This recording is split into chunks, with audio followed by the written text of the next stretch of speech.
بس رمضان کی سب سے بڑی تیاری کیا ہے کہ اپنے دلوں کو صاف کر لو پہلے سے، کہ جس دل میں نفرت ہو، بغض ہو، کسی کے لیے غصہ ہو، کسی کے لیے کیا کیا جذبے ہوں، دل صاف کرنا۔ ہمارے گھروں میں روزانہ جھاڑو ہوتا ہے، یہاں مدرسے میں روزانہ صفائی ہوتی کہ نہیں ہوتی؟ چونکہ دنیا کی اصل گندگی ہے تو جھاڑو ہاتھ سے نہیں چھوٹ سکتا۔ حرم شریف میں دیکھا کیسے چاروں طرف خدام پھر رہے ہوتے ہیں برش لے کر، تو دل پہ غبار ایسے آتا ہے جیسے صحن میں غبار آتا ہے،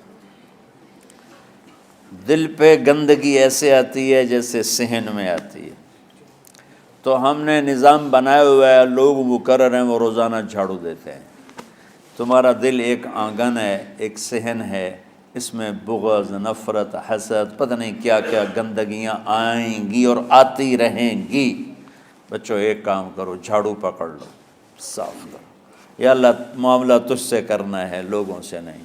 کسی نے برا کہا، کسی نے غیبت کی، کسی نے گالی دی، کسی نے دھکا دیا، کسی نے حق مارا، کسی نے کچھ کیا، یا اللہ تیرے سپرد میں نے اپنے دل کو سب سے صاف کیا، میں نے اپنے دل کو سب سے صاف کیا۔ یہ اتنی بڑی عبادت ہے کہ بڑے بڑے نفلوں والے، تہجد والے، حج عمرے روزے والے تمہیں نہیں پکڑ سکیں گے، کیونکہ اس کا کرنے والا دنیا میں کوئی نہیں۔ نفل پڑھنے والے تو بے شمار ہیں، عمرے کرنے والے بے شمار ہیں، علماء بے شمار ہیں، حاجی بے شمار ہیں، سخاوت کرنے والے بے شمار ہیں، لیکن اس ٹکڑے کو صاف کرنے والا لاکھوں میں ایک بھی نہیں ہے۔ مشکل کام ہے، آپ یہ سیکھ لیں، صاف کرو، صاف کرو، صاف کرو۔ یہ رمضان کی سب سے بڑی تیاری اور علم کو حاصل کرنے کی سب سے بڑی چابی ہے کہ اپنے دل کو کھلا کر لو۔ کوئی چیز خالی ہوگی تو کچھ آئے گا۔ جس دل میں بغض بھرا ہو، نفرت بھری ہو، حسد بھرا ہو، کینہ بھرا ہو، اس میں خاک آئے، اس میں تو علم کی ایک کرن بھی نہیں آئے گی۔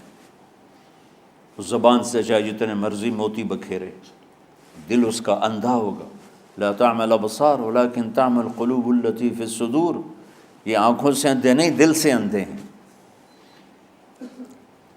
تو بچوں اپنے دل کو صاف کرنا سیکھو۔ وہ کتنی مشہور حدیث ہے، آپ نے کہا اس دروازے سے ایک جنتی آ رہا ہے، تو ایک انصاری صحابی داخل ہوئے، جوتا ہاتھ میں، داڑھی میں وضو کا پانی۔ اگلے دن اس دروازے سے ایک جنتی آ رہا ہے، تو ایک صحابی آئے، ہاتھ میں جوتا، داڑھی میں وضو کا پانی، وہی صحابی۔ اگلے دن اس دروازے سے ایک جنتی آ رہا ہے، تو وہی صحابی 3 دن جنت کی بشارت لی انہوں نے۔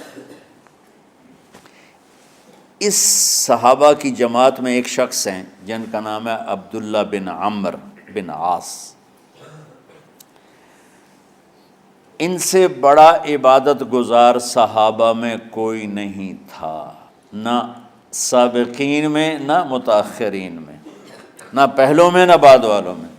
ان کی عبادت کیا تھی؟ ساری رات جاگنا، سارے دن کا روزہ، اور ایک ختم قرآن صبح سے شام تک۔ اتنی اللہ نے طاقت دی تھی۔ پھر وہ غلو والی بات آ گئی، ایکسٹریم ہونے والی بات آ گئی۔ ان کی شادی والی رات حجلہ عروسی میں داخل ہو رہے ہیں، دلہن کے کمرے میں داخل ہو رہے ہیں، اور مصلی بچھا کے اللہ اکبر، اور دے نفل تے نفل، دے نفل تے نفل۔ تو ان کی بیگم نے دیکھا تو وہ بھی خیر کا زمانہ تھا، انہوں نے بھی وضو کیا اور پیچھے مصلی بچھا کے وہ بھی فجر تک نفل پڑھتے رہے۔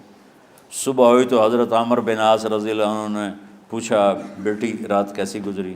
کہا جی ماشاءاللہ آپ کے بیٹے تو بڑے عبادت گزار ہیں، ساری رات نفلوں میں ہی گزری۔ تو وہ ان کو شکایت کر دی۔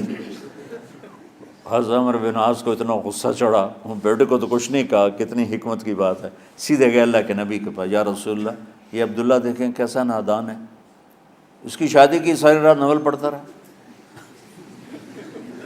تو آپ کہتے ہیں ماشاءاللہ ماشاءاللہ کتنی بڑی بات ہے۔ نفلوں میں گزر گئی، رات بھی نفلوں میں گزر گئی۔ تو آپ نے حضرت عبداللہ بن عمر کو بلا کے ڈانٹا کہ تو نے مہینے میں 3 دن روزے رکھنے ہیں، بس اس سے زیادہ نہیں رکھنے، اور ہفتے میں 1 قرآن ختم کرنا ہے۔ کہا یا رسول اللہ میرے اندر طاقت زیادہ ہے۔ پھر اچھا 15 دن روزے رکھنے، کہ نہیں میرے اندر طاقت زیادہ ہے۔ آپ اس کو تھوڑا تھوڑا کر کے گھٹاتے رہے، اور وہ ہر دفعہ نہیں یا رسول اللہ میرے اندر طاقت زیادہ ہے۔ تو آخر میں آپ نے کہا اچھا چلو صوم داؤدی پہ آ جاؤ، 1 دن روزہ رکھو، 1 دن افطار کرو، اور 3 دن سے پہلے قرآن ختم نہیں کرنا۔ تو آپ نے اس کو پیچھے کیا۔ یہ بیٹھے تھے اس محفل میں، ان کے دل میں آیا کیا یہ بزرگ مجھ سے زیادہ عبادت کرتا؟ رات میں ساری جاگتا ہوں، دن روزہ رکھتا ہوں، 1 ختم کرتا ہوں، تو جنت کی بشارت تو مجھے ملنی چاہیے تھی، ان کو کیسے مل رہی؟ یہ کسی کتاب میں نہیں لکھا کہ یہ ان کا جذبہ تھا، لیکن جو کہ میں ان کی سیرت کو جانتا ہوں تو مجھے خیال آتا ہے کہ ان کی نفسیات میں یہ بات آئی ہوگی، چونکہ صرف انہی کو خیال آیا کہ میں جا کے دیکھتا ہوں کہ یہ بزرگ کیا کرتے ہیں۔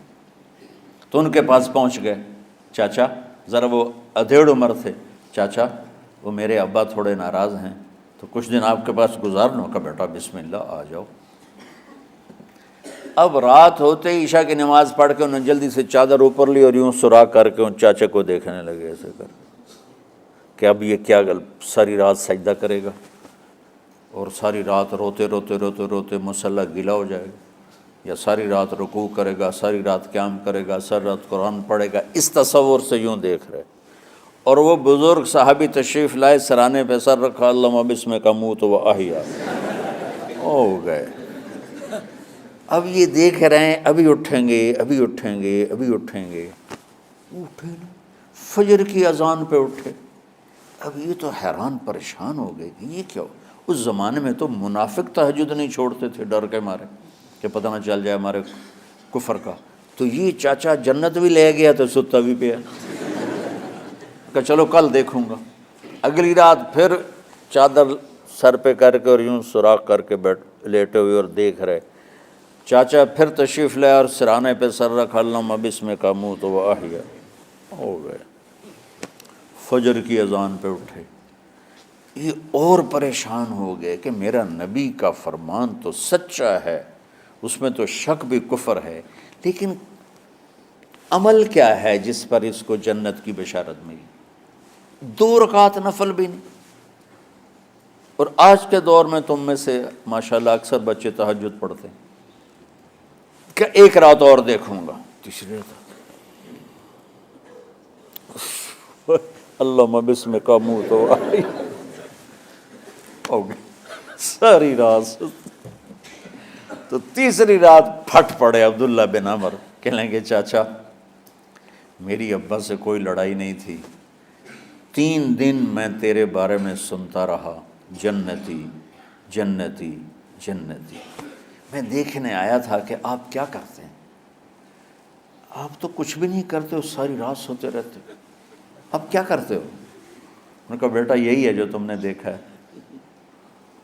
اب ان کو سمجھ میں نہیں آ رہا کہ یہ جوڑ کیسے بٹھاؤں، ادھر جنت کی بشارت، ادھر ساری رات خراٹے، اب یہ اس میں جوڑ کیسے بٹھاؤں، کیونکہ نبی کی بات تو غلط ہو نہیں سکتی۔ تو اب وہ نا ایسے نا بڑے بے دل سے ہو کر واپس مڑے، پتہ نہیں کی چکر ہوئے گی کوئی گل۔ جب وہ دروازے تک پہنچے تو کہنے لگے بیٹا ادھر آنا، واپس آ گئے۔ کہا میں تمہیں اصل راز کی بات بتاتا ہوں۔ کہا کیا ہے کیا ہے؟ تو یہاں ہاتھ رکھا، کہا یہ جو دل ہے نا اس میں کسی انسان کی نفرت نہیں۔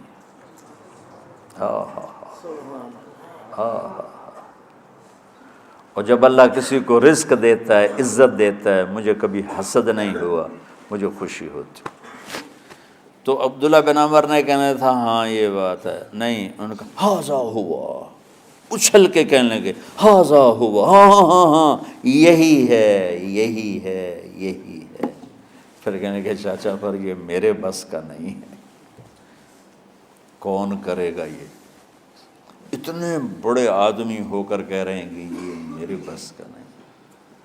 تو بچوں، دنیا میں جنتی بننا ہے اور علم اللہ سے لینا ہے تو اسے صاف کر دو،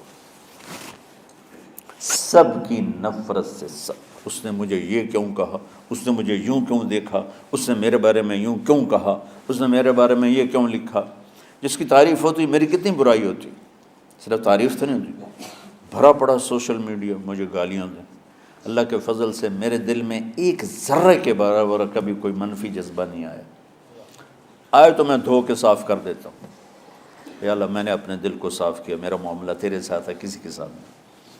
یہی آپ رمضان کی سب سے بڑی تیاری، علم کے حاصل کرنے کا سب سے بڑا ہتھیار آپ کو یہ نہیں ہے کہ تمہیں کتابیں یاد ہو جائیں، تمہیں اشعار یاد ہو جائیں۔